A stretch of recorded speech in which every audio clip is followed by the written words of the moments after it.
I'd like to call to order the regular council meeting, Tuesday, January 10th, 2017, even though it says 16 on my agenda. Could we have a roll call, please? Mr. Ceresi? I'm here. Mr. Roden? Ms. McFerrin? Here. Mrs. Stauffer? Here. Mr. Fury? Present.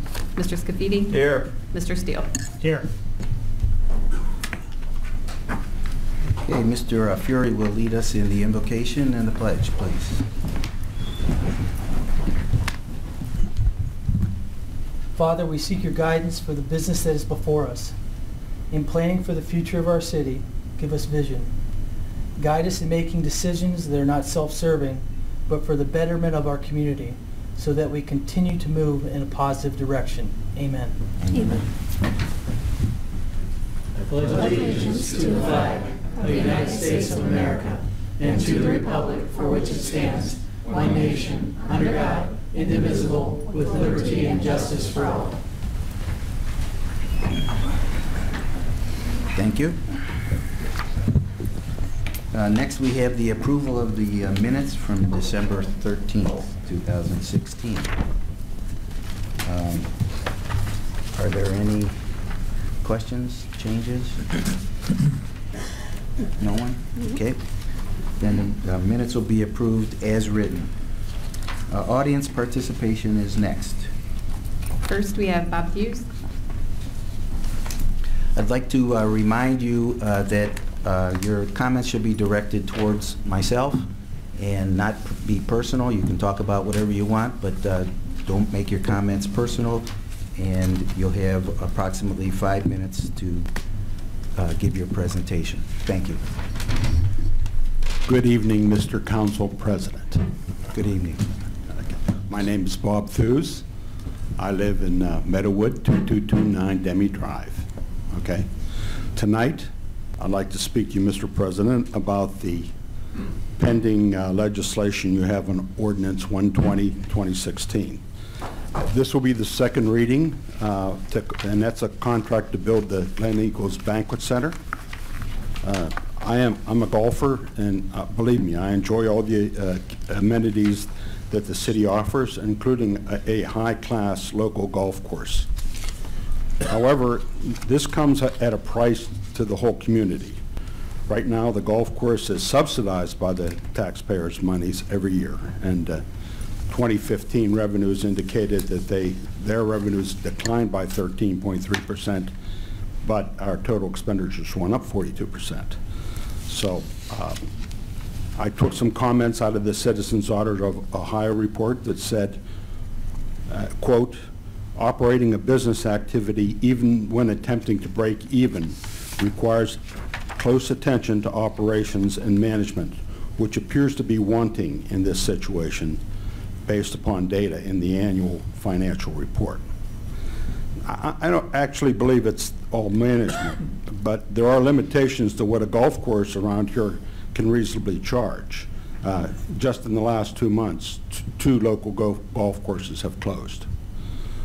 So now here comes a $6 to $7 million ordinance to build a new clubhouse and banquet hall at Glen Eagles. And good business techniques tell me you investigate what competition exists nearby. A quick look on the internet revealed at least 10 banquet centers within 15 minutes of Twinsburg, many at golf courses. That's really not a good competitive situation. So it appears that right now that the council and mayor are heading dead head on this project.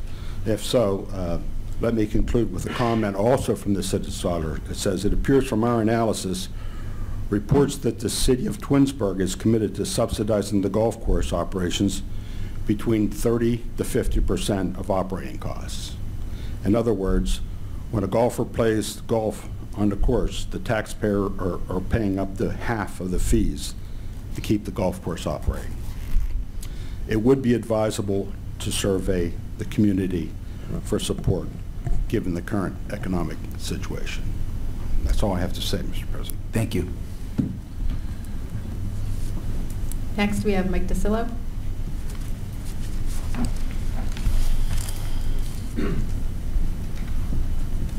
Good evening, Mayor, Council, and Good evening. Mr. Council President.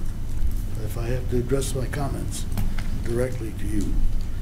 I'm here this evening to address my concerns about the State Route 91 project and ensuing second roundabout. I understand Council intends to poll the residents about their feelings pro or con. Normally, I would applaud this move. However, my trust in the administration and some council give me concern. In addition, the past administration was not receptive when I suggested a ballot issue on the outset of the project 8 years ago. At one time, ODOT had a standard of studying problem intersections, which may have changed now, I don't know.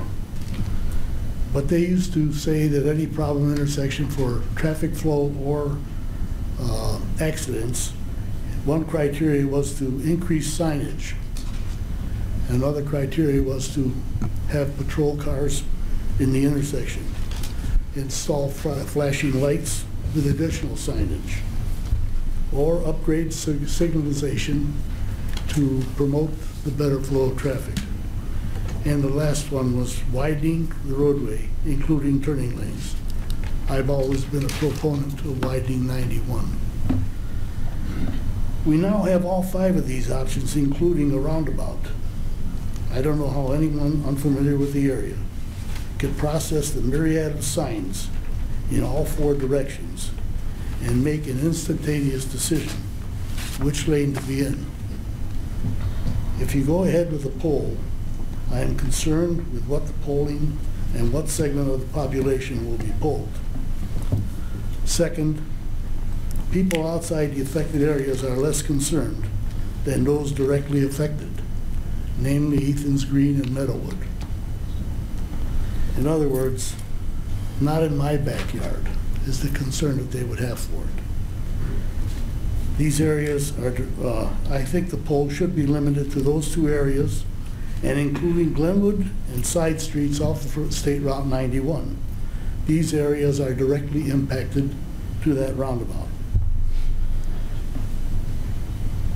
Aside from that, I am extremely concerned at what I hear about the safety forces being understaffed.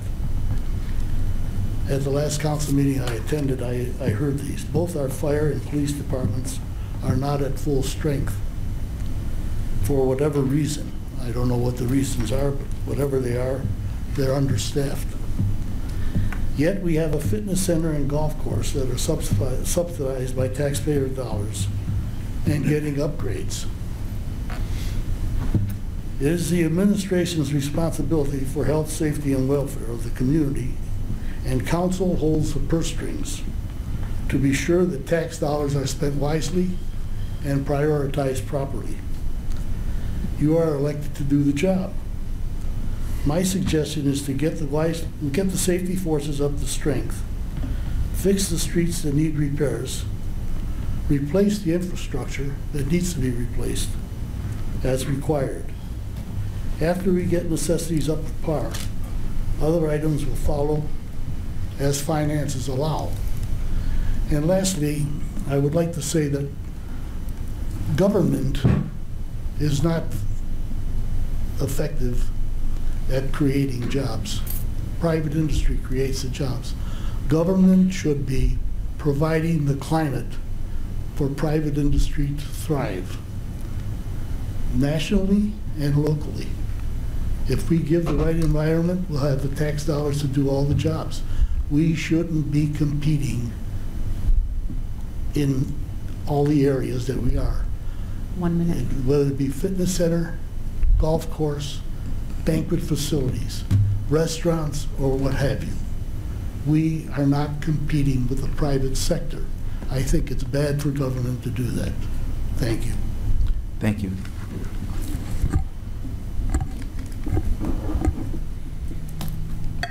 Next, we have Daisy Walker. I'm sorry, I'd like to make one comment. Just at last, regarding our safety forces, this past year, if we're looking at the fire side, Chief Morgan came to me, wanted another full-time person. We brought that person on. Today, I did sign offers to 2 part-timers. From the police force, we did lose a couple of officers. Those were some younger kids we brought on. We put through training. We thought we were going to do well and decided to go, one in the banking business, and I'm not sure where the other one went. So we have brought on another, actually 3 more we've made offers to. One's coming out of Opata, another one has already started, and then we have 2 more starting this year. So in the future, if we're going to make comments about our safety forces, feel free to contact my office and ask where we stand on that, or contact the chiefs and find that information, because what you shared is not the case. That's all I have. Next. Daisy Walker.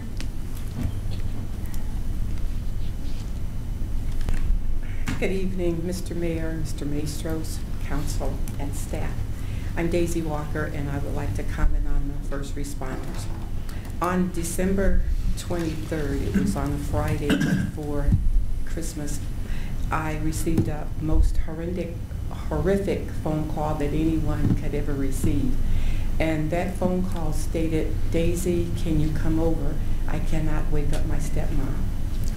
Now, I knew my neighbor was sick. Her husband passed away in March 31st of last year, and the only thing she said was, "I want to be with my husband and I want to die." So when I received this phone call, you know, I'm running out the house. I have my cell phone in one hand, talking to the neighbor. I have my landline calling 911 because I knew this was it. And I just want to tell you that it was the worst phone call that I ever made in my entire life. But I am so grateful that I made it, and I thank God for the first responders. And before I get too emotional, I just want to read what I have to say, because she was like my Italian mom. She would bring spaghetti and meatballs over, and I would bring her greens and Jiffy cornbread. And we just had so much fun together. And as the years progressed, you know, you could see her declining in health as well as age, and she just means so much to me. So I just want to say, first of all, I would like to thank all of those involved for taking the time to receive my phone call on Friday, December 23rd. Your comforting and understanding demeanor towards me meant more than you would ever know.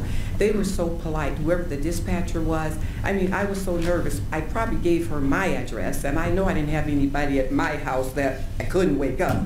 But they came, and then my neighbors, we're like family, and they're pointing to my neighbor's house instead of my house, and I'm walking with this phone in one ear and another phone in the other ear.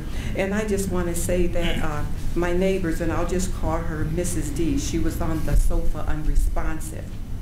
And the first responders came. It appeared to be the fire, the police, detectives, the medical examiners, the coroners, you know, whatever first responders that were there, they were there immediately. As soon as I got off my landline, it's like they were at the front door. The response time, I don't know, it could have been seconds as far as I'm concerned, but it was quickly.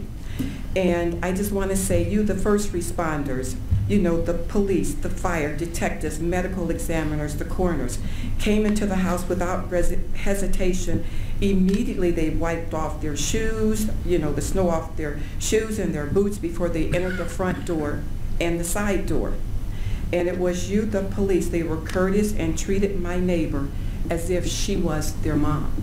They comforted me, they comforted her stepson. They even though they went in and out the house, up and down the stairs, but they did it with respect, as though she was alive. While the laws and policies can provide resources and support, it cannot add how much patience, caring, and love that comes with your duties. I truly live among superheroes each and every day, and I do believe that.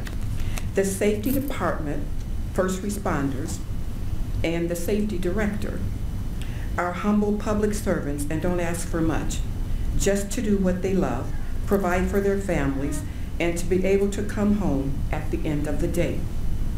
My heart is still grieving for my neighbor, but there is not much that I could say, but thank you to the firefighters, thank you to the safety director, thank you to the police officers, thank you to the police chief, and thank you to the detective.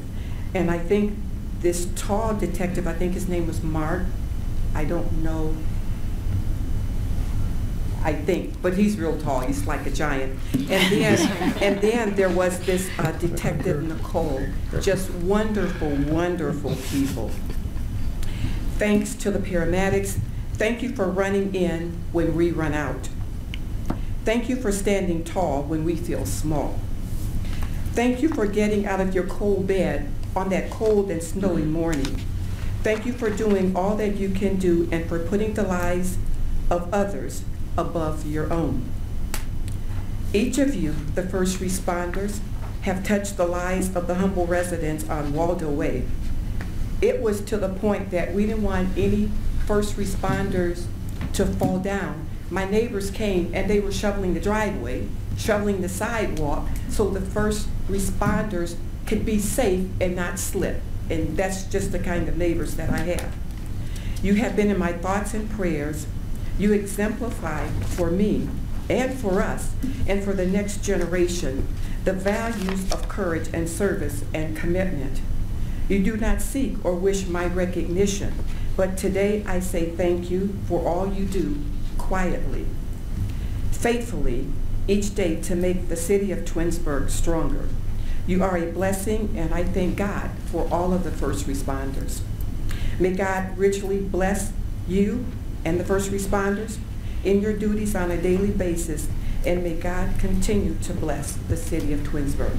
And from the bottom of my heart, I hope that you never have to make that phone call, but if you do, one thing I will say, the city of Twinsburg have the best police safety director, paramedics, first responders in the whole world. So, and it's a privilege to live in the city. Thank you so much. Thank you.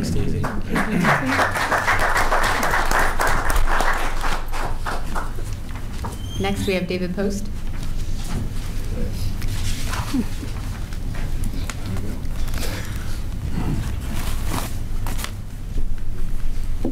Good evening, Council. David Post, 3108 Killingworth Lane. We, the city of Twinsburg, elect you guys to represent us to make very tough decisions. And I think the approval of those decisions is based on the fact that many of you have been re-elected many times. So it's a thankless job, and I first want to say thank you. So, thank you, Council President, and all the others. Thank you. But there's always going to be people who argue what you decide to do, always. And there are some people who argue everything that you decide to do. And I think some people do that out of fear for change. And the truth is, your council and past administrations, you guys have always been forward thinkers.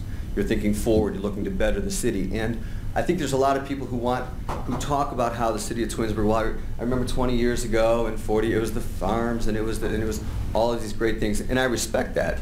But the Twinsburg I live in today, that I love, has all of these things because of all that forward thinking.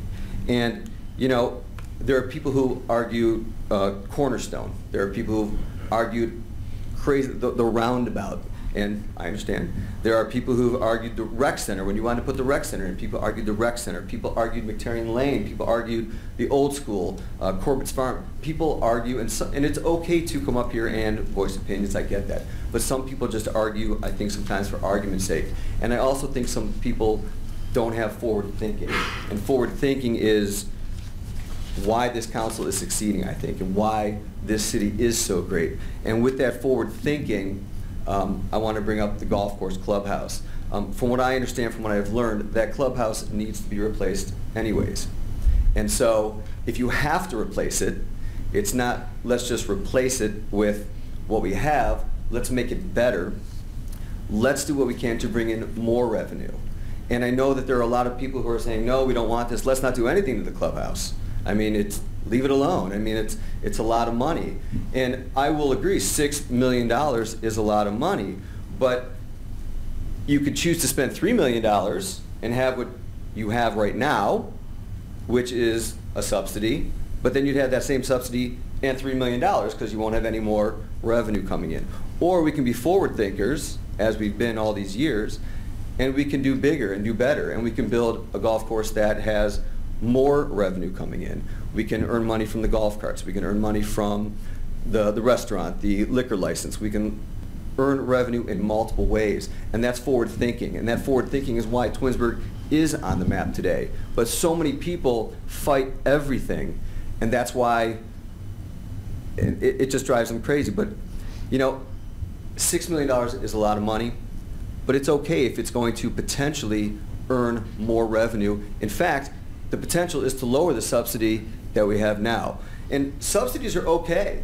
I mean, it is okay for the city to subsidize things. I mean, the water park, we pay for the water park. We pay for the rec center. We pay for park systems, senior services, the golf course. That's okay. It's because all of those things are what make Twinsburg what it is. If we didn't have these things, who would want to move here?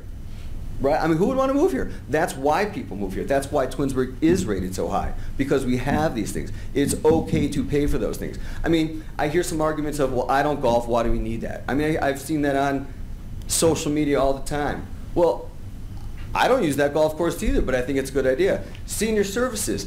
We probably spend $150,000, $200,000 a year on senior services. So I'm not a senior, so should we just get rid of senior services because we subsidize seniors? $200,000 a year in the city? I think that's ridiculous. It's okay to subsidize. So I know people are saying, wow, we're spending a lot of money. Well, we do spend a lot of money on things, but it's those things that make us amazing. So it's okay to do that. And I encourage you and everybody that if there is questions you have. 1 minute. Thank you. If there's questions you have about the golf course, call and find out information. Find out why they're doing what they're doing before social media blows up that it's a bad thing. There are reasons why council chooses what they do, and you guys are doing great. So I encourage you to continue the forward thinking, continue moving forward with the golf course if you can, clubhouse, make it amazing and keep the city amazing. Thank you for your work. Thank you. Thank you. Next, we have Dwayne Smith.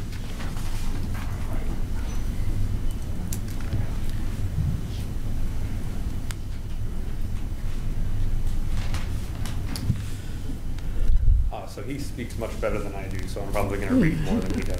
Your name and address, please. Yes, sir. Dwayne Smith, 10225 Darrow Road. I don't really have an agenda here, nor do I want to waste your time with multi-topical rants. What I would like to do is acknowledge that I want what's best for our city. The house I live in has been there for 164 years.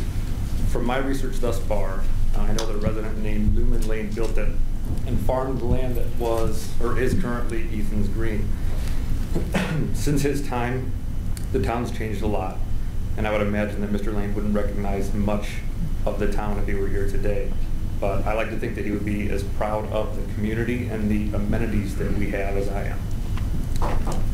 Issues keep getting brought up, like the city's trying to sneak things past residents. Some of these projects have been mentioned and have been public knowledge for years. I would ask, why is there a sudden concern? There was a fight about the roundabout. There was a fight about the old school. Now there's a fight about the golf course. The Glen Eagles project was brought to the residents' attention by council nearly 2 years ago. Certain residents want to fight the city on projects like this as if they seem like they're standing up for democracy or for the people. I say that the people already love this city and encourage our officials to continue to make it even better. I trust that the continued success of Twinsburg is in good hands with our elected officials, despite what some biased online media social poll may say. I know we won't all agree on every issue, and that's okay, but what we should agree on is having an open, uncensored, and respectful dialogue on the issues. Residents may have questions regarding the issues, and I urge them to make a call to their ward rep and gather the information for themselves. There are places to post the info and have meaningful discussions, which are encouraged. What should be discouraged is the spread of false or misleading information and the insinuation that our local officials, who have been voted in by the people for multiple terms, have anything less than the best for our city in mind. We all live here. We're all in this together. Thank you for your time, and I love the roundabout. Oh, actually, you know what? One more thing. So where I live, again, I'm on 91. If you build the second roundabout in Meadowwood, if I turn left, I have to go through a roundabout at 91. If at Glenwood. If I turn right, I have to go through a roundabout at Meadowwood. I love it. I'm fine with it. Traffic moves. Everything moves. I mean, I used to watch traffic sit in front of my house every day. No traffic anymore. So to me, it's doing exactly what it was supposed to do. So, thank you. Thank you. Thank you. And that is it. That's it. Any comment? Anyone? I guess I'll make a quick comment. I mean, I just thank the residents for both. I guess, you know, I know there's controversy regarding this clubhouse, but, you know, this council and previous administration, this administration has spent a lot of time researching this project. We spent a lot of effort. We've traveled to other cities. We've requested information and data. We've spent a lot of time, you know I have personally analyzing, trying to do projections, looking at industry standards, looking at the industry, golf industry as a whole. You know, you tend to look at things when you see Oak Knolls is closed and Kent Golf Course is closed, and everyone around me saying, "Oh, the world is crumbling in on golf." Well, no. If you actually read some of the articles regarding the golf industry, those things are supposed to be happening. In the late 90s, early 2000s, we had this explosion of building of golf courses. The market is continuing to correct itself. We have the number of golfers is increasing. What we're doing is now golf courses are eliminating because we're getting down to where the demand meets, you know, what we have here.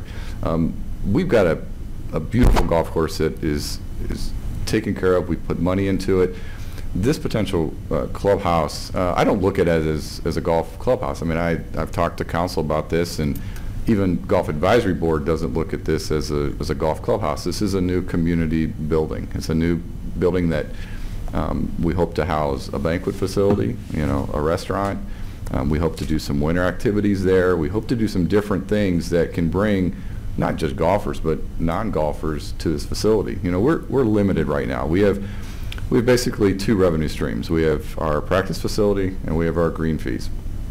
Those two are limited. We could build a new clubhouse without a bank facility, without storage for golf carts and those kind of things, and have debt service, but I can only build the green fees so much in terms of revenue streams.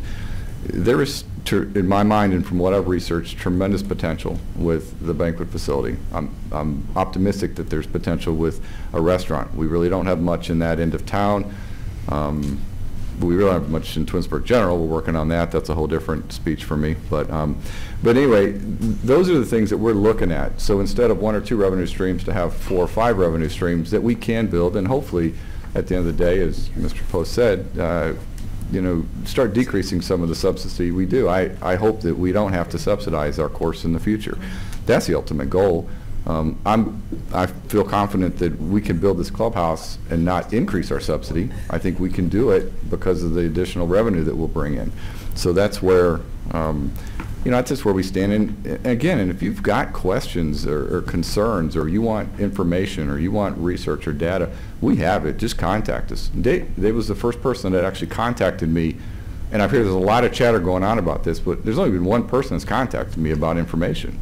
Just call and ask. I mean, my door is always open. I got a white Explorer. If it's there, and it's there a lot, just stop by, come on in, I'll sit down with you, and we'll go over anything you want to go over. So, you know, I think some people just enjoy talking behind the scenes and creating turmoil on social media, but my door is always open. And, you know, I'm sure council's the same way. If you've got questions, just come on in and ask us. I mean, we're willing to talk.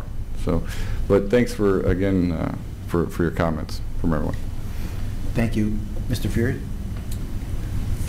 In regards to the clubhouse, 17 years ago, when I was just on the Park and Recs Commission, I was on a panel to investigate a clubhouse. The city spent $40,000 giving input to an outside company and came up with a 225-person banquet facility with a bar and an outside lounge area, and the city didn't go forward with that. At that time, that cost was $4 million, which seemed like a lot of money. And we didn't really do anything to fix the clubhouse that we have since then. So now it's 17 years later, and we didn't spend $40,000. We worked with a couple people to give us ideas and get some drawings. And we pretty much have the same type of facility that was recommended 15 years ago for this type of community to be profitable as far as bringing in additional revenue. And when we talk about additional revenue, if we were to take a loan for 30 years, just like your house, it would cost about $320,000 a year in payments. If we owned the carts, as other golf courses do, at minimum it's about $135,000 a year that we would bring in as revenue. Right now we lease carts because we don't have any place to put them for the winter. The plan is to store them underneath and be able to do the maintenance ourselves. If we had a bar and grill that was open year-round, extremely conservative, as Mr. Yates put the numbers together, it's about $135,000. And if we have a fee per person for utilizing a 225-seat banquet facility that has flexibility, that can be broken up into 3 or 4 units, very conservatively, that's $155,000. What you come up with is, once you've invested that money and got those entities up and running, you're at about $426,000 of new revenue. These are based off, and actually I think they're conservative, because the numbers that we use with the sister course in Cranberry Highlands in Pennsylvania, who only has 125 seats in their banquet facility, who has expanded outside and is going to expand again to get to the 225, their numbers are higher than this with a smaller facility. So I think they're conservative. And again, Mr. Yates was trying to be very reasonable when he was putting the numbers and not overshoot. But you know, I've been here for 14 years now, and I think that most people would think that I'm a conservative person. And typically want to see numbers and statistics before we make a decision. And I'm in favor of this project, and I'm not sure that everybody is, because I think we waited 15 years too late. We're going to pay an extra couple $1 million because we waited, and we missed 15 years of that revenue. But I feel confident from the 3 years that we spent on the program this time with Mayor Prokop previously and now Mayor Yates, that we're not going into this blindly. So you might not like the style of the building. You know, you might not golf. You might think that the wedding season, even though we're told that the Hilton is booked for 2 years out. Again, I'm not worried about weddings yet, but looks like a good fit for our community. And other communities make this work. We're trying to add to our community. Mr. Post talked about subsidies. Before we subsidize recreational facilities, we subsidize police and fire first, and then we subsidize the roads. And if we can increase the revenues, we'll actually decrease the amount we subsidize the golf course. That's all I have. Thank you. Thank you. Gary. Mr. Scafidi. Thank you. You know, I just want to make a comment about, I appreciate everybody that comes up here and stands at that podium and talks with us. I appreciate the negative as well as the positive. But it seems like those that are unhappy with things that we're doing are more likely to stand at that podium than those that are appreciative and are in agreement with the direction that the city's going in. But I do appreciate all comments. But I do want to say this, you know, it was nice to see some of the residents come out tonight, and they're the ones that typically don't. But I know that there's a lot of satisfaction in this community, and a lot of people like what we're doing and the direction that the city's going in. And I appreciate you fellas for coming out tonight, as well as Daisy, talking about the positive in the city. There is so much positive in the city of Twinsburg, and it's just, we're going forward. And you know, as a city person, I've worked in municipal government since I was 25 years old. I was first elected to city council. And prior to that, I worked for a city as part of the administration, and I still work for villages till this day is my other job aside from my council job. I understand the way that cities and villages work, and I see what happens in other cities and villages. I see the comparison. I've seen roads on the west side when I worked out there that the folks here would be, you guys would think that you're in a different country if you saw what their roads look like. And I've heard that our roads are deplorable. Our roads are not deplorable. Our engineer does a great job. Our public works department does a great job. Daisy mentioned our safety services, our police and fire. They do a great job. We're safe in this community. And so, you know, I've stood up here 4 different times and took an oath of office here, and I swore to do the best of my ability, so help me God. And I'm going to tell you what, I love this city just like everybody else does. Those of you that are unhappy with us and those of you that are happy with us. I live here, I pay taxes here, I own a home here, I raise my children here, and I love this community too. And I take my oath of office very seriously. We may not always agree, and I understand that. And I would hope that we could learn to agree to disagree. And when a project comes up and maybe you're not happy with it, and we decide that we're going to go forward anyway, it's because, and I'm going to speak for my colleagues here, there's 7 of us typically up here, and the mayor, and you know, we don't make decisions by the seat of our pants. We do a lot of research and a lot of study. Those roundabouts, we sat in meeting after meeting after meeting. And unfortunately, some people we never came to an agreement with whether we were going to have them or we weren't going to have them, but we went forward with the first one, okay? Some people like it, some people don't. Some people are still learning to navigate it. You know, I think it was Dwayne Smith. He said, you know, he lives right there. It's right in front of his house.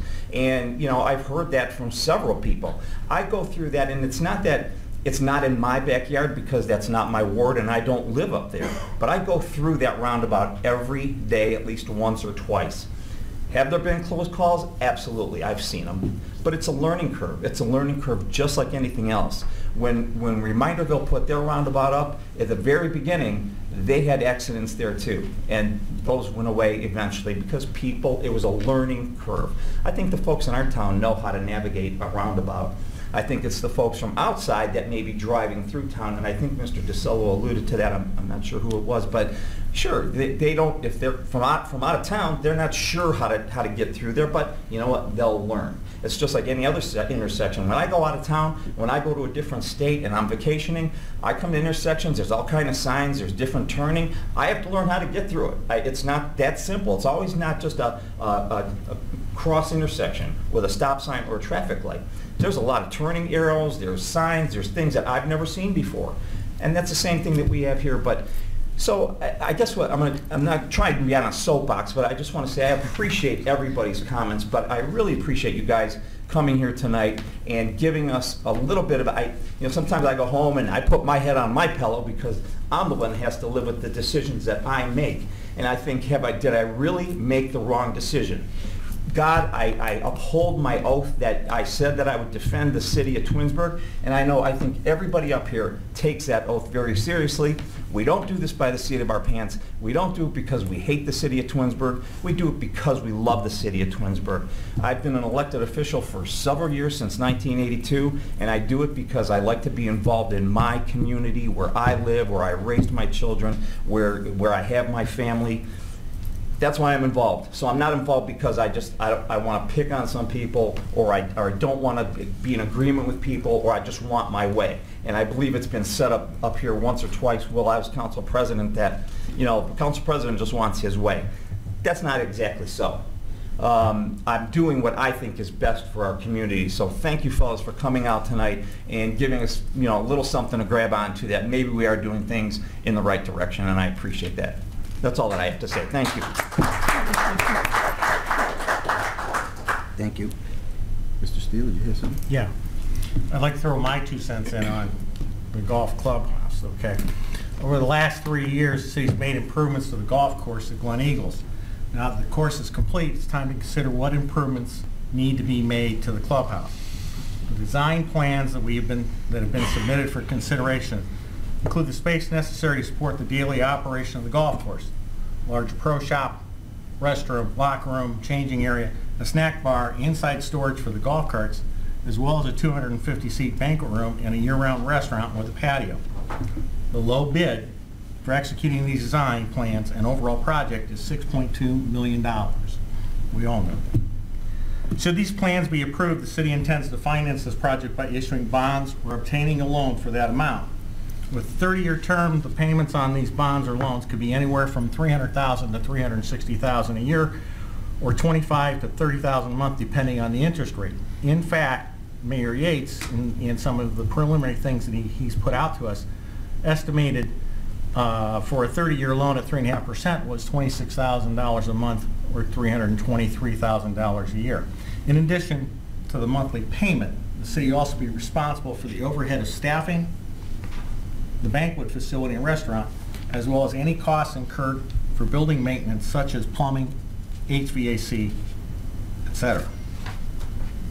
In 2012, the golf course generated a revenue of about $867,000. This was the last year that the course operated with the full greens fees. The number of starts or rounds for 2012 was 33,247.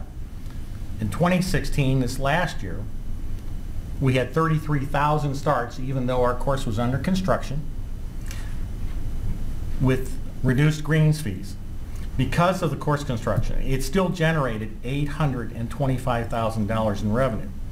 Assuming that we can expect to see similar revenue numbers in 2017 and beyond, it's clear that even if Glen Eagles adds more golf rounds or raises greens fees, the golf course alone will not be able to generate enough revenue to cover the existing city subsidy as well as the new debt service for the upgraded clubhouse. This creates a scenario that requires the new banquet facility and restaurant to be successful in order for the city to recuperate the money spent on the debt service. Going into the restaurant business is always a gamble, and generally speaking, the odds are stacked against restaurant owners.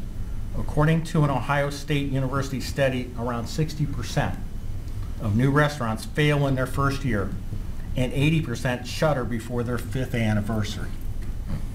These statistics indicate in just a few short years, the city of Twinsburg could be faced with the possibility of supporting a failing restaurant and/or banquet facility. According to golf course business consultant Mike Kahn, who's been in the golf business for 40+ years, golf courses with banquet rooms and restaurants would do better financially to bulldoze those facilities and have a smaller building with just a pro shop and a snack bar, which could be run by no more than 3 to 4 people at even its busiest times. Mr. Kahn's reasoning to remove the restaurant and banquet areas was that the overhead costs of the space, heating and cooling, maintenance, and staffing were all cutting into the cash flow of the golf course. If the new banquet facility and restaurant are built, then I sincerely hope that they will be successful.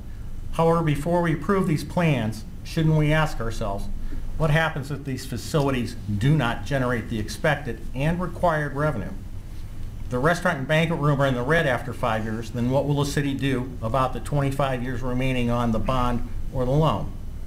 We certainly will not bulldoze parts of the building, but we'll have to cover the shortfall in revenue. Will we have to raise income taxes so we can continue to make the payments on the upgraded clubhouse? Or will we be forced to make budget cuts in service areas such as Parks and Rec, Service Department, or Police and Fire in order to divert funds to Glen Eagles? These are options. These options certainly do not appeal to me, and I'm sure that they will not appeal to the residents of the city. In the spirit of transparency, I'd like to share that I am an avid golfer who played Glen Eagles 2 to 4 times a week last summer. As someone who utilizes the course frequently, it's obvious to me that we need to do something about the state of the clubhouse. I would like to propose that the current building be replaced, not renovated, and that a brand new clubhouse should be constructed. However, the new building should only include amenities that meet the needs of the golf course. A restaurant and banquet facility, in my opinion, do not meet these needs and are too costly of a gamble, especially when they add millions of dollars to the price tag. I can't support this overall clubhouse project in its current state. I believe the current design should be tabled and new plans with more realistic scope for the clubhouse and more reasonable overall project budget should be introduced to the council for consideration. We in the past, in our city, when we built our rec center, the rec center was pointing out and put out that it would break even. It's never done that. Okay? Same thing was said to us when we bought the golf course, guys. It's going to break even. It's never done that. With all the projections that we can do on revenue that we can get, there's no guarantees. But there is the guarantee that if it falls short, the taxpayers will have to pay for it. So that's it. I can't support it the way it is. I think we can do a better job and come in with a better facility that will not cost the city and the residents. Thank you. Anyone else?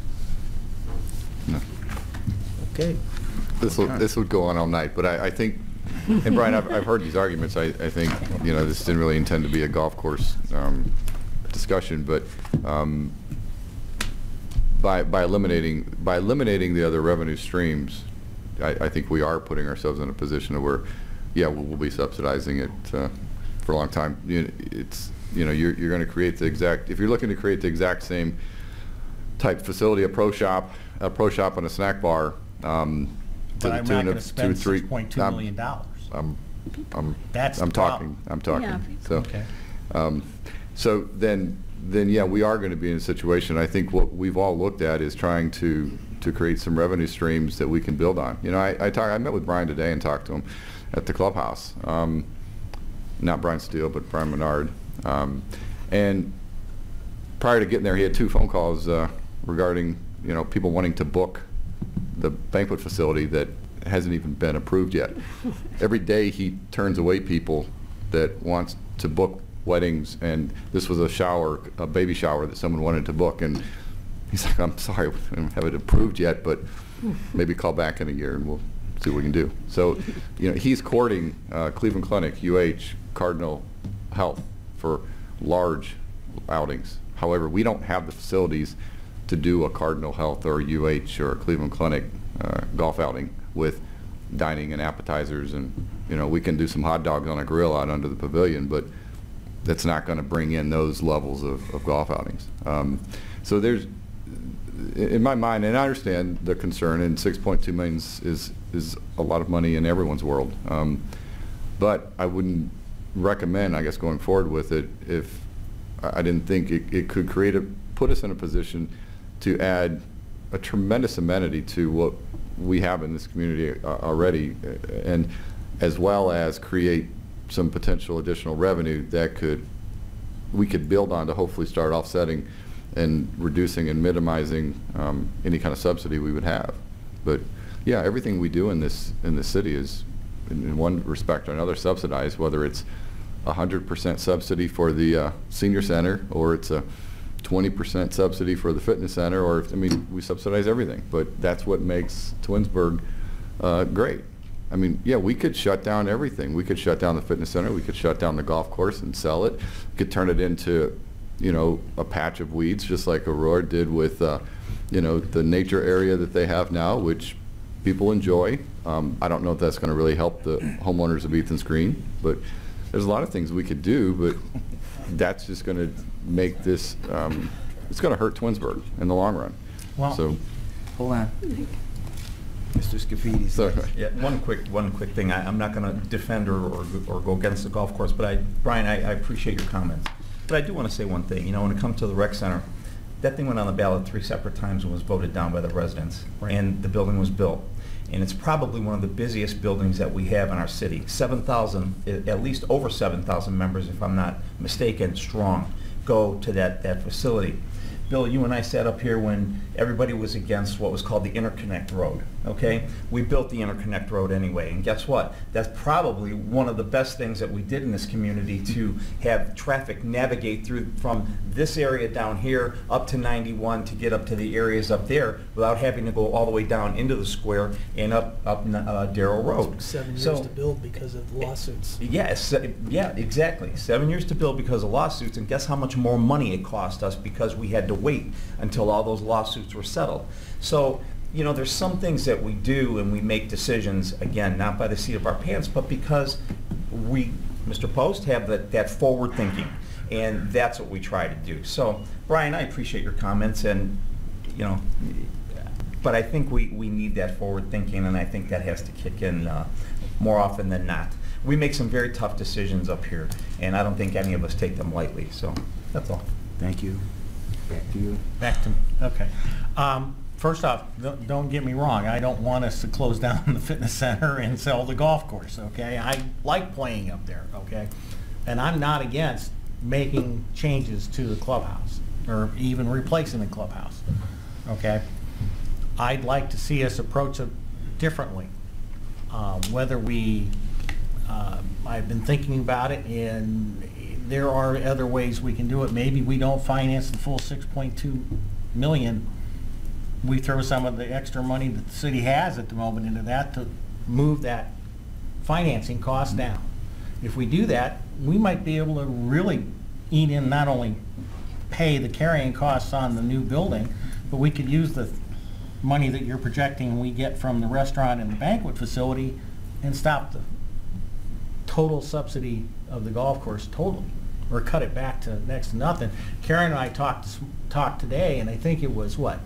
You said it was $160,000 out of the refinance money. What we pay is the debt service right now, or that was the share of the debt service, or was it $200,000? I said around at the time before we refinanced, it was averaging around $200,000. And now I thought you said it was we're paying about $160 out of the because we refinanced several different things, correct? It's bundled up into one, and I told you approximately it's probably between $160,000 and $200,000 still. But the short term, it's at a shorter term. Okay. That's fine. Maybe we can, if the clubhouse throws off the restaurant and the banquet facility throws off that amount of money, maybe we may not have to have a golf course that is carrying that weight on its shoulders. We may be able to put it all together and pay that off, or have that come out of the money that the golf course and the restaurant and the banquet facility bring in. But it takes thinking out of the box here, I think, on how we're going to finance it and what we're going to do. Okay. Thank you. Bill? In closing, Thank you. I'd like to Depends on what you say. just clarify some of your statements regarding how we finance the fitness center and the golf course. When the fitness center was built, the city council at that point put $12 million towards the construction of the high school, Yes. which included the rec center and the auditorium, under, at that point, an agreement that any losses would be covered through the capital fund of the school system, because we were advancing them this significant amount of money, more than a fitness center would cost. That deal was renegotiated early on, and that didn't happen. At the same time, we lost control of what a fitness center looked like. And if you'll recall, when it first opened, we got basically a gym annex. We had a track and a couple small rooms. And I was on the Park and Recs Commission when we had to spend another $1 million kicking out a wall so that you could put the weight room and the fitness center over there.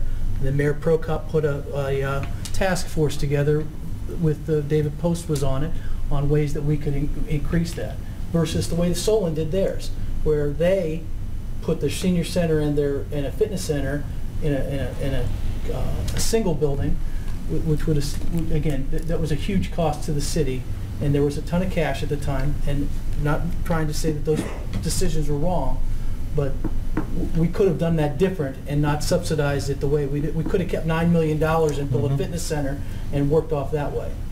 Also, the golf course, when it was originally purchased, they were going to pay for it with the dues, but the golf course was in horrible shape. Romanini, the guys from Tanglewood, were almost letting it go out, grow through, because they stopped doing maintenance. So there's a lot of money that had to be put in to bring it back up to playable standards.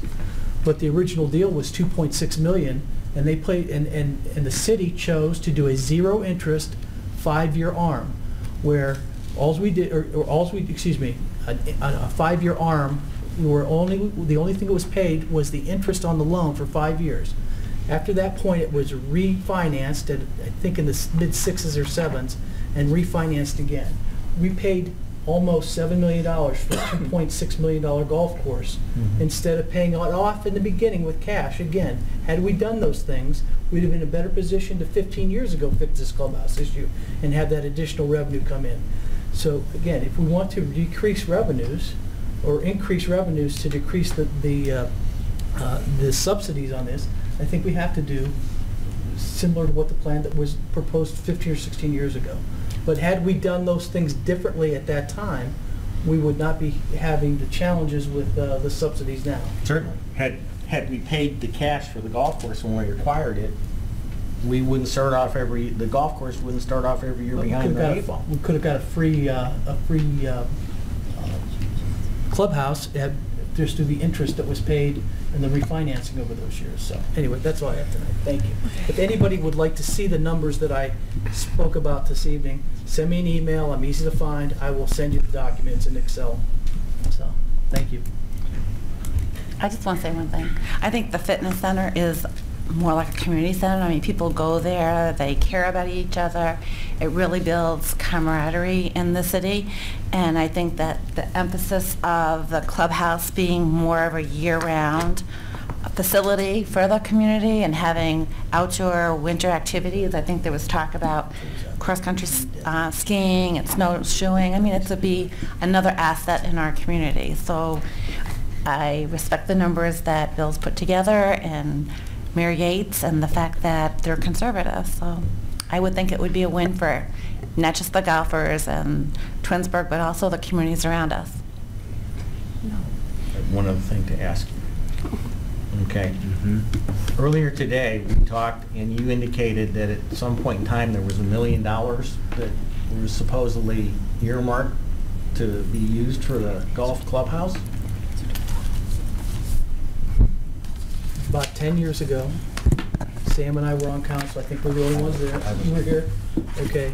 There was a lady that lived in Ethan's Drive, and there was an inheritance. It was like $1.3 million.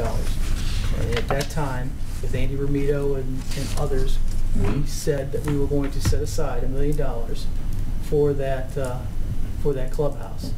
At that time, we were putting a percentage in capital, and it was there. Now, I know that we've researched this with, there was a motion made, I believe, but I recall that we did this. I know that we have not been able to find a legal action to put it there. But yes, at one point we did decide to put $1 million of the inheritance that was in the general fund into capital to be held for a clubhouse. Okay. Mr. Scafidi. 30 seconds. I just want to say that, as far as subsidies goes, Twinsburg's no different than any other community. I don't know of any community, and I could be wrong, that doesn't subsidize their fitness center or their rec center. And truthfully, all the services that we provide, whether it's rubbish collection that the city pays for, you don't pay for, our branch chipping, our leaf collection, sewer clean out, all those things are subsidized by the city, because certainly if you think that your taxes cover all of that, they do not cover all of those services. Those are services that this city provides and subsidizes each and every one of them, because you're the residents and we try to give back for the tax dollar that you do pay. We try to give you as much bang for your buck as we can. So subsidies are something that this is not only unique to Twinsburg. Every community does that. That's all. That's my. I'm done. 40 seconds. I'm sorry. 40 seconds. All right, I'm done. Okay. I want to go. All right. All right, we're through all that. Awards and presentations? We have none. Yes, we do. None? Yes, we do. We do. Oh, I'm sorry. We got a big one. We actually do have a good one. So, yes. And we have someone here for a presentation, right? Do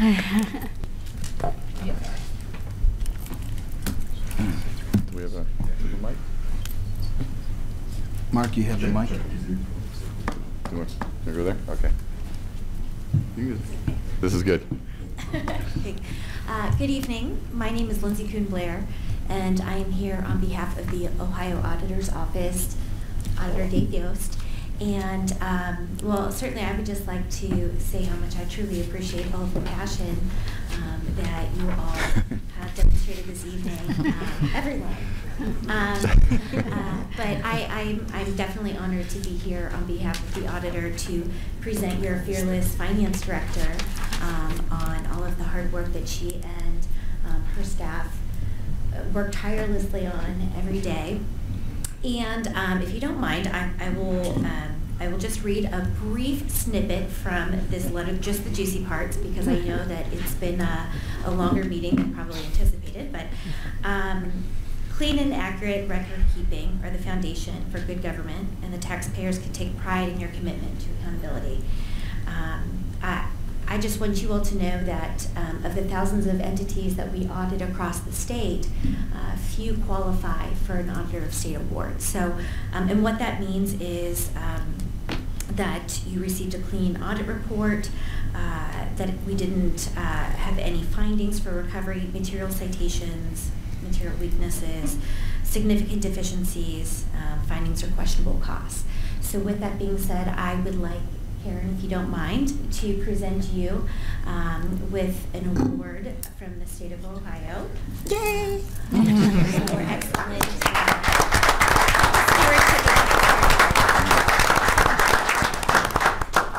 Absolutely. And I'll give you that fancy letter and everything. Thank you all. Thank you. Thank you.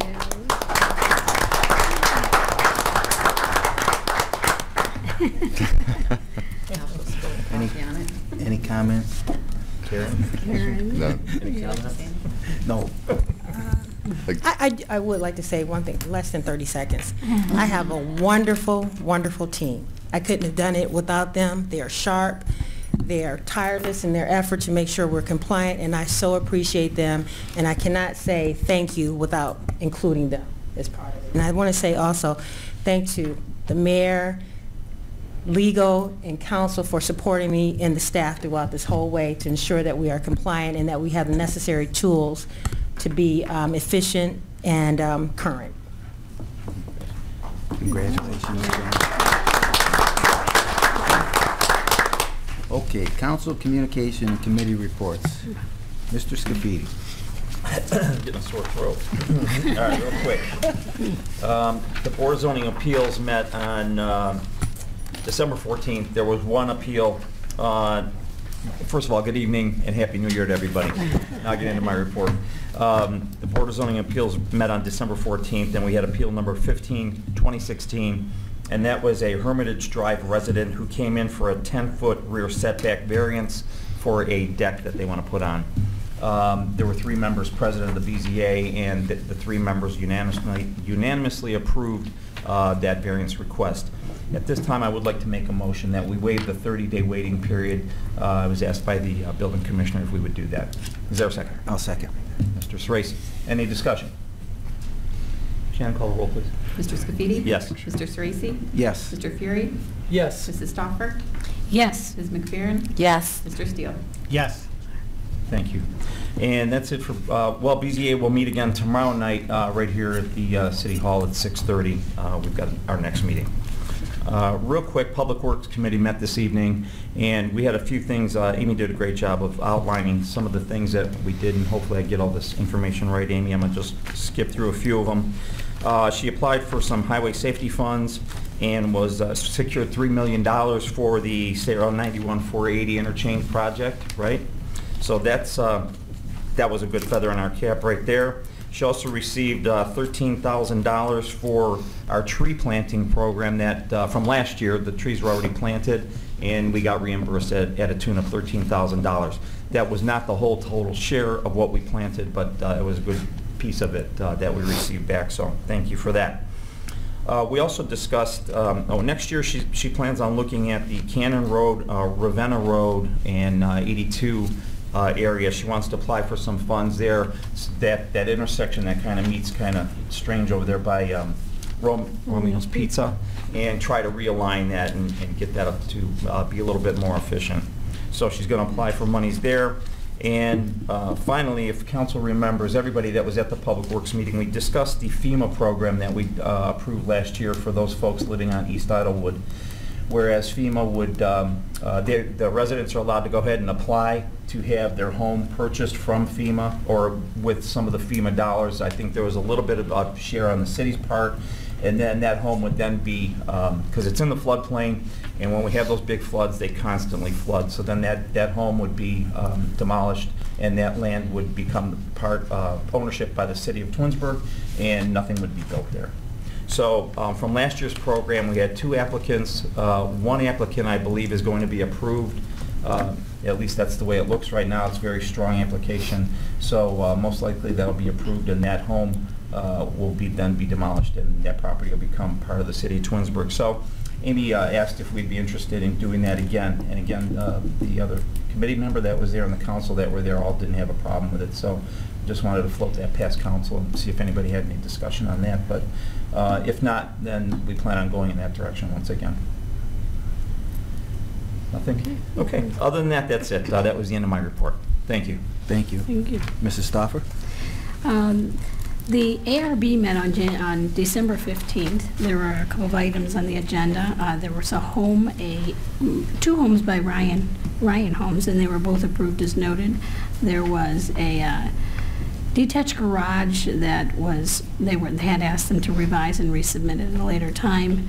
Pulte home, there was a home on 10138 Corbett's Lane that was approved as noted, and some signs that were tabled for now. So that's all I have on the ARB. There is another meeting that took place last Thursday that Mrs. McFerrin is going to report on.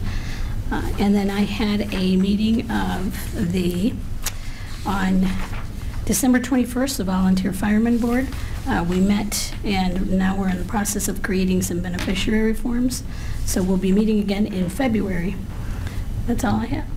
Thank you. Thank you. Mr. Fury. Thank you. The Park and Recs Commission met on December 22nd.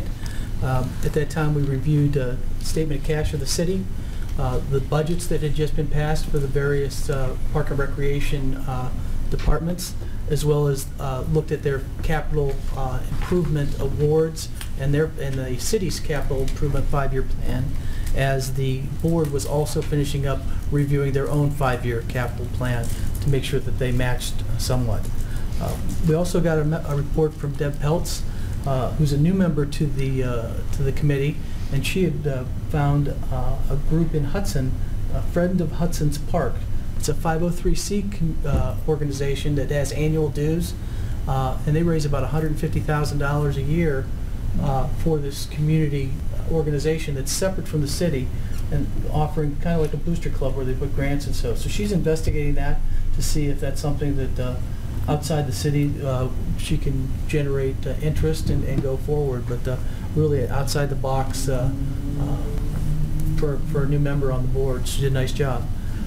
We also talked about, passed out discs of the comprehensive plan of the Park and Rec's facility, or the fitness center that was done 10 years ago, where there were SWOT analysis done, and looking at our competition.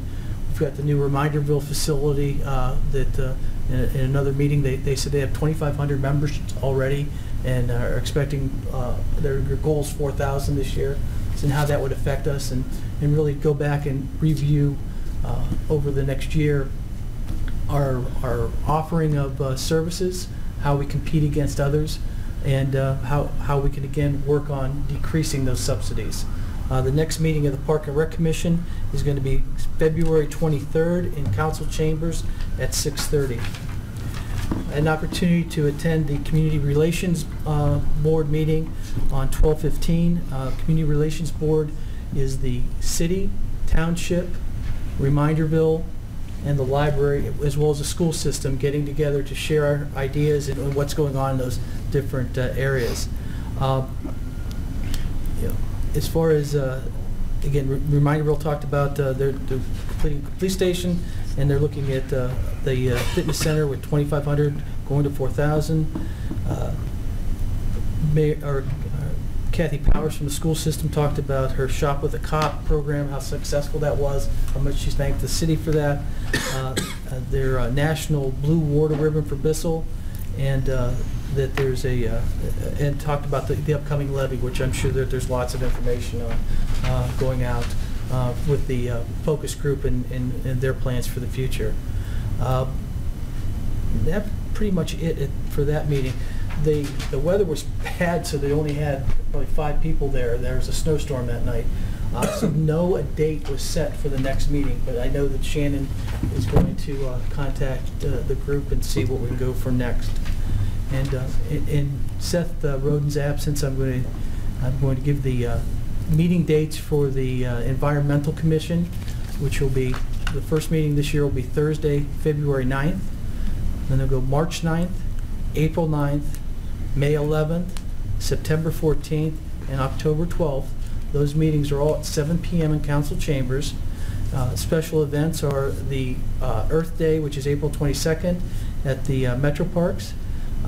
May 6th is the cleanup day for the community. Actually, Daisy Walker was at that community relations meeting as well, talking about the getting the other areas working on the cleanup day. It said Daisy Walker attended the Community Board Relations meeting in December and extended an invitation to the township and reminded residents to participate in Twinsburg's annual events, Earth Day, Cleanup Day, and Document Shredding. And Document Shredding will be September 23rd. And we'll contribute this year with Twinsburg Township will contribute again this year. And Reminderville was going to get back to the Environmental Commission. The Environmental Commission is working on a proclamation for John Cease, a Twinsburg resident who recently passed away. Mr. Cease was one of the residents to meet with the previous mayor and establish the Environmental Commission about 16 years ago, I think it was. So, so their next meeting is Thursday, February 9th. That's all I have. Thank you. Thank you. Mr. Steele. None of my committees have met, so I have nothing more to say. Okay, thank you. And Ms. McPhail. Okay, thank you everyone for coming tonight. And I did want to remind everyone that the boards and commissions, there are openings on several of the boards and they are posted on the website. So if you have fun at this meeting, you can come to some of those. I went to the Architectural Review Board on January 5th, and they had 5 requests. One was for 11,100 Ravenna Road. It was a detached garage for Stephen Weiss by KW Services, and that was approved. There was something at 2451 Edison Boulevard, signage request for Quest Diagnostics by Elliott Sign Company, and they had 4 requests that were approved. Illuminating a wall sign, final graphics for the doors, illuminated wall sign, and an illuminated monument. The third was on 9783 Ravenna Road, Unit C. There was a non-illuminated wall sign request by A Sign Above for kids to kids, and that was approved. 8960 Darrow Road, there was a directory sign request for the Twinsburg Town Center, also by A Sign Above, and that was put on hold. They were asked to come back because it's one of those really big signs, and they had a lot of slots for more stores maybe in the town center than there are, and the committee felt they didn't want to have a lot of slots that looked like there were no stores and a lot of vacancies. So they're going to come back after looking into that. And then the last one was for a lot on Ravenna Road that has yet to have an address assigned, and it was plans for a new single-family home by the homeowners Mark and Laura Bartel, and that was approved with one modification, just asking that the panels on the garages would match on both garages. And then tomorrow morning, the Chamber Board meets, but they did want me to announce that there's a Women's Expo coming up on Thursday, January 26th. It'll be at the Twinsburg Hilton Garden from 4:30 to 7:30. All the booths are sold out, but it's a free event. And there's 80 booths featuring goods and services, salons, beauties, consultants, fitness, food, health practitioners, therapists, physical therapists, boutiques, travel agencies, and more. And that's all I have. Thank you. I personally haven't had any meetings myself, but I would like to make a motion to approve the 2017 bid list. And I need a second, please. I'll second. Mr. Fury, second. Discussion? I'll just read to you what it says here with what's on the bid list. An infrastructure 2017 tree program, city sidewalk program, 2017 road program, 2017 road striping, State Route 91 sanitary, Ravenna to Richner,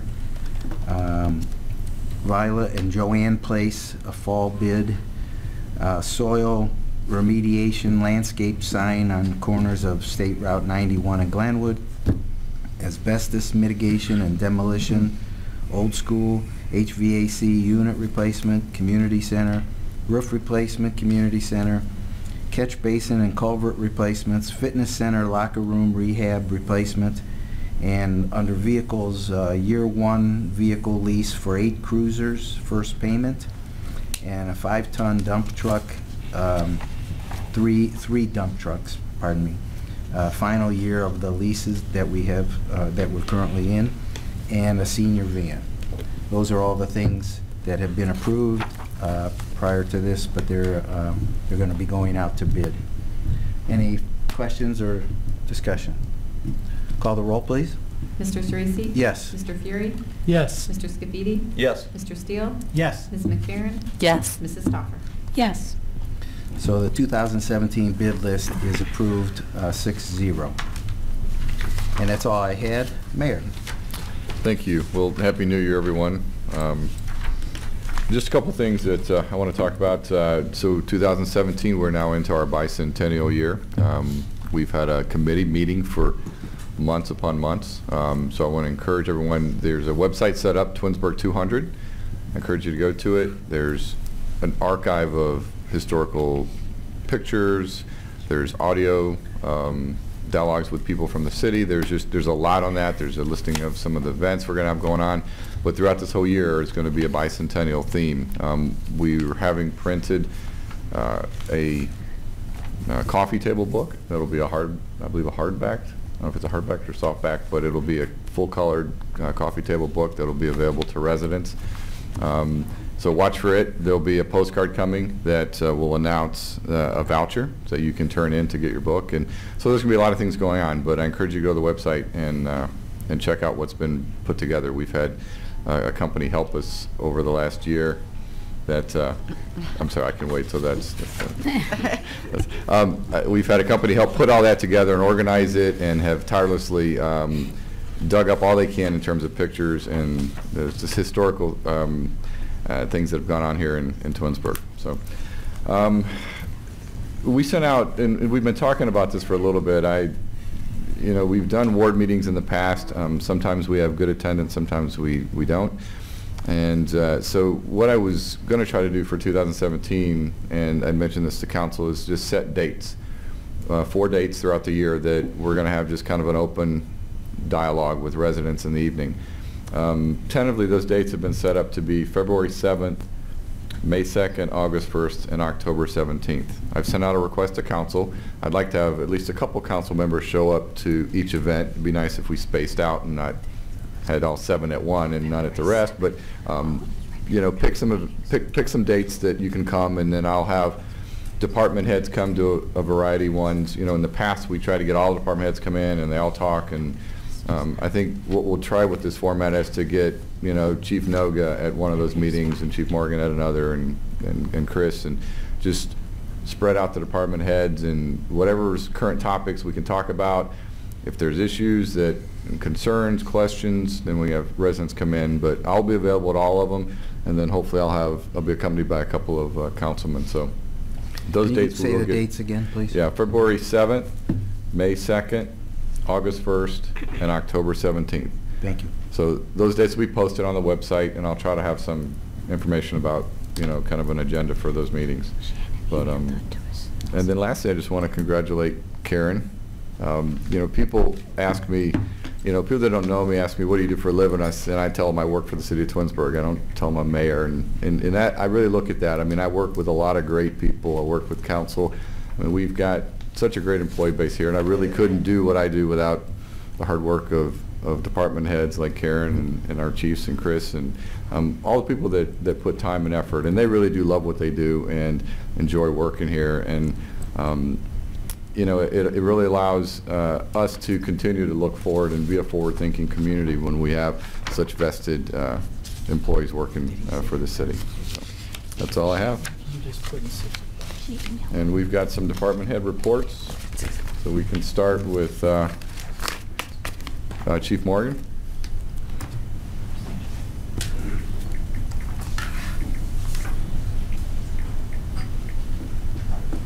Good evening, Council. Good evening. My report for December of 2016, we had 234 calls for service. which brought us to a total of 2,559, which is the most we've ever run in a year. It's 128 more calls than we ran in last year. Of those events, just one I want to point out. On December 20th, we were on the scene of a oven fire on Camden Lane in the township, and one of our members and a squad rider that was with us witnessed the interaction of an area juvenile with the sheriff's deputy that showed up on scene. That juvenile proceeded to assault the sheriff's deputy, and our member and our squad rider helped in detaining him until the deputy could cuff him. So it's just an interesting world we're working in these days. In the line of fire prevention, we completed 91 inspections in the city and the township in December. We also had a total of 8 fire investigations processed during the month. We had 4 public education events, which contacted about 540 people. Now, we included in that our Breakfast with Santa and our Santa Run, because we do have opportunities to interact with the public and let them see our apparatus and our station, and so it is a learning opportunity. And we also completed 60 different training sessions, totaling 144 hours of training. A couple points of interest. On January 7th, the weather warning siren test was completed. All the sirens are functioning properly, or functioning properly at the time. And just as a reminder to our residents and business owners and operators in the city and the township, we would just appreciate your cooperation as the snow is falling to make sure we're not burying our fire hydrants. And certainly give instructions to your snow removal crews and contractors to make sure they're putting the snow in the right places. And that's my report for this evening. Thank you. Thanks, Thank Steve. you. Chris, you coming up?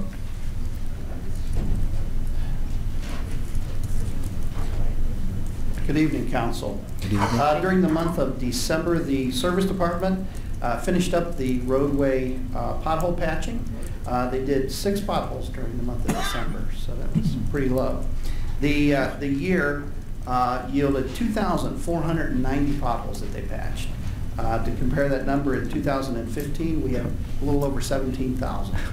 So it was a tough winter in 15, but roads are in great shape, so that is good for the crew.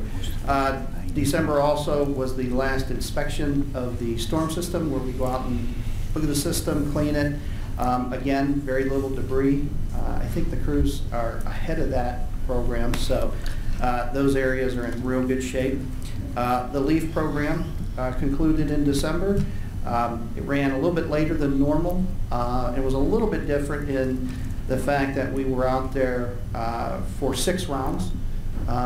In 2015, it took 10 rounds, and the collection numbers were very similar. We were just around 6,000 stops that we picked leaves up at. So that program is different from year to year, but the yield on debris collected and disposed of is pretty similar. Winter projects, along with the snow and ice control, we're in the doing the building maintenance projects, as well as refurbishing some of the offices. We've got a couple offices done, and we're moving into PD for a project in here at City Hall. So moving around with those building projects, which are they're pretty good projects. Speaking of ice control, we have completed 8 rounds of snow and ice control. Wow. We've applied 2,511 tons of salt and 8,700 gallons of brine. A number that we always keep track of is our salt use, and particularly salt use as it relates to the amount of salt that we've committed to purchasing. This year, the 80% requires us to purchase a little over 5,000 tons, and to date we've used 1,300 tons. So little bit slow start. You know, winter's going to pick up, and but we'll see. I think we're in good shape. Tree pruning, which happens this time of year. It seems kind of weird, but we have tree pruning going on, and in the last several years, we've received training for the crews, both in your normal tree pruning and also pruning of older trees that never received pruning. So the crews are doing a great job with that. We've got several people, along with our arborist that became certified last year. They're doing a great job on those trees, and I think in a few years here we should see some really good results. Those trees are going to really look nice. So they're out there pruning those trees probably later this month. And the last item I have is the microturbine. And in December, I reported that the microturbine was down. We lost a compressor, a gas compressor on that. We installed a new unit, and it is the microturbine's back up and running and producing electricity and saving us money on natural gas. And that is my report. Thank you. Thank you. Thank you. Come on up, Chief.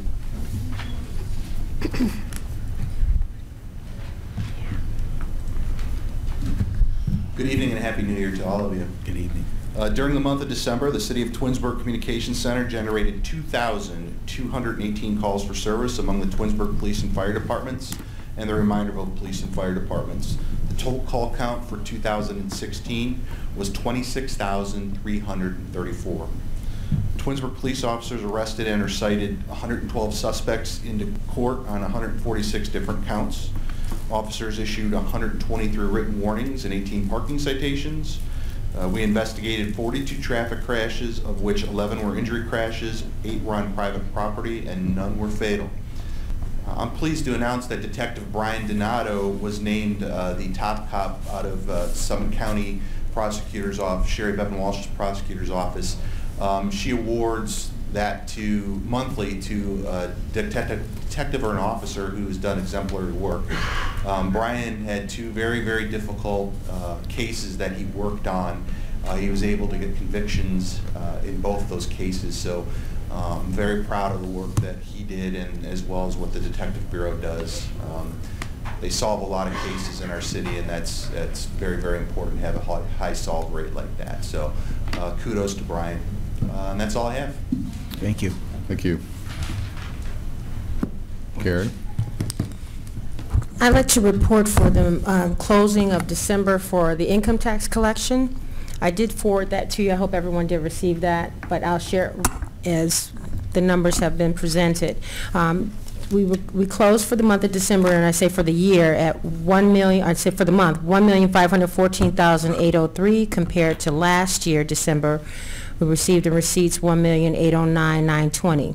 This reflects a decrease of 16.31% or down by $295,111 compared to last year. In part, the reason why that's such a significant decrease is because we did have a couple of large refunds reflected in this year's collection, so that's why it's significantly down. But for the year, total year-to-date receipts collected for 2016 was $20,739,171 compared to last year, $19,651,388. This reflects an increase of 6% or up by $1,087,782 compared to last year. The total combined net change distribution for withholders, net profits, and individuals applied due to the change rate is $178,787. That's all I have to report. Thank you. Thank you. That's all we have. Is that it? Okay. Moving right along, let's get to legislation. Ordinance 120, 2016. An ordinance accepting the bid of Kavanaugh Building Corporation for the Glen Eagles Golf Club project. That was the second reading on that. Ordinance 124, 2016. 121? I'm sorry, 121, 2016. An ordinance amending the current year appropriations for the various general and special revenue accounts as established in Ordinance 108, 2016, the appropriation ordinance for the City of Twinsburg for the year 2017. And that was the second reading on that one. Ordinance 124, 2016. An ordinance accepting the bid of Miller Curb and Paving Incorporated for the storm and roadway improvements on Ravenna, Richner, and Charles Court. And that was the second reading for that as well. We're going to pass over Resolution 1, 2017, so we'll go to Resolution 2. A resolution authorizing the mayor to enter into a professional service contract with Christopher Campbell to provide the services of the Public Works Director. I need a motion to adopt Resolution 2, 2017. Is there a second? Or is there a motion? I'll make the motion. Mr. Scafidi moves. Mr. Steele seconds. Discussion? Call the roll, please. Mr. Scafidi? Yes. Mr. Steele? Yes. Ms. McFerrin? Yes. Mrs. Stoffer? Yes. Mr. Sorese? Yes. Mr. Fury? Yes. It passes 6-0. Ordinance 3, 2017. An ordinance accepting the lands and improvements dedicated to public use for the Corbett's Farm Phase 3 subdivision, accepting the maintenance bond and reducing the performance bond accordingly. That's the first reading on that ordinance. Ordinance 4, 2017. An ordinance accepting the lands and improvements dedicated to public use for the Fox Hollow subdivision, accepting the maintenance bond and reducing the performance bond accordingly. And that's the first reading of that ordinance also. Ordinance 5, 2017. An ordinance accepting the bid of Fetchco Excavating Incorporated for the Crestwood Drive Improvement Project and declaring an emergency. I'd like to make a motion to put Ordinance 5, 2017 on its third and final reading and declare it an emergency. Is there a second? I'll second. Mr. Fury seconds. Discussion? Reason for the emergency is to get the project started as quickly as possible. Okay. Call the roll, please. Mr. Sorese? Yes. Mr. Fury? Yes. Mrs. Stoffer? Yes. Mr. Scafidi? Yes. Mr. Steele? Yes. Ms. McFerrin? Yes. Emergency clause passes 6-0. Now I'd like to make a motion to adopt Ordinance 5, 2017 as an emergency. Is there a second? I'll second. Mr. Scafidi, second. Discussion? Yeah, I would like to just make a comment that Crestwood Drive is in Glenwood Acres, and I'm really happy to see that this project's going forward. This will include replacement of the transite water lines that are in there, some sewer work, sanitary and storm work, and then complete reconstruction of the roadway. After this road is complete, I believe we have 2 more streets left in Glenwood Acres that we need to reconstruct and replace the transite water line, and that would be on Dorridge and Oakwood, I believe. So, and those are on the radar, and those will be coming, and I'm very happy about this. I'm proud to say that for all the years that I've been on council, and I get harassed sometimes because of the money that we're spending in Ward 1, but I think it's good money spent, and it was one of my goals to make sure that we complete all the water line replacement there in Glenwood Acres. So hopefully within a few more years we will have each and every street done there. So that's it. That's all I want to say. You sure? Yeah, I'm done. Okay. Call the roll, please. Mr. Sorese? Yes. Mr. Scafidi? Yes. Ms. McFerrin? Yes. Mr. Steele? Yes. Mr. Fury? Yes. Mrs. Stoffer? Yes. Ordinance 5, 2017 passes 6-0 as an emergency. Ordinance 6, 2017. Sorry. An ordinance establishing membership fees and rates for the fitness center in the Parks and Recreation Department. That's the first reading on that ordinance. And Ordinance 7, 2017. An ordinance establishing membership options and rates for the fitness center and water park in the Parks and Recreation Department. And that's the first reading on that as well. And Resolution 8, 2017. A resolution authorizing the mayor to apply and enter into an agreement with Ohio Public Works Commission for Clean Ohio Conservation Program funds. I'd like to make a motion to adopt Resolution 8, 2017. Is there a second? I'll second. Mrs. Stoffer seconds. Discussion? Call the, oh, go ahead. This is for some land that's for conservation easement down the hill from and behind Kent State. So this would be 70% of matching funds on top of potentially a $200,000 piece of property that would be set aside. as well as there is an additional grant that could cover the balance of the money with no out-of-pocket. I guess we'll see that next meeting, that grant application. Thank you. Anything else? Call the roll, please. Mr. Sorese? Yes. Mrs. Stoffer? Yes. Ms. McFerrin? Yes. Mr. Fury? Yes. Mr. Scafidi? Yes. Mr. Steele? Yes. Resolution 8, 2017 passes 6-0. Unfinished business. Ms. House, anything? No, thank you. Shannon? Nothing. Mr. Scafidi? I need about 15 minutes. No, just real quick, I left off of my report with regards to the Public Works Committee that Amy did lay out to us the street program for this year. So, and again, everybody at the meeting approved that. So, I'm not going to delay it any longer. But the list of those names of streets will be coming out shortly. That's it. Thank you. Thank you. Mrs. Stoffer? I just want to congratulate Karen. Thank you very much for all you do. Thank you. Really appreciate it. Mr. Fury? Nothing this evening. Thank you. Mr. Steele? I have nothing. Thank you. Ms. McFerrin? I have a couple of things. I just want to congratulate Karen. I want to wish everyone a happy new year, and I want to invite all of our residents to our next council meeting, which is January 24th. Mark it on your calendar. Save the date. Thank you. Mayor? Nothing else for me this Have a evening. few that day. Mr. Maestros? Nothing, thank you. Okay. I'd like to make a motion to excuse Mr. Roden from this evening's meeting. Is there a second? Second. Mr. Steele seconds. Discussion? Call the roll, please. Mr. Sorese? Yes. Mr. Steele? Yes. Ms. McFerrin? Yes. Mrs. Stoffer? Yes. Mr. Fury? Of course. Mr. Scafidi? Yes. That motion passes 6-0. Now, I'd like to make a motion to enter into an executive session to discuss matters pursuant to the Ohio Revised Code 121.22G3, pending litigation. Is there a second? A second. Mr. Fury seconds. Discussion? Roll call. Mr. Sorese? Yes. Mr. Fury? Yes. Mr. Scafidi? Yes. Mr. Steele? Yes. Ms. McFerrin? Yes. Mrs. Stoffer? Yes. Motion passes 6-0. We will reconvene afterward to adjourn the council meeting. No further action will be taken. Thank you. Thank you.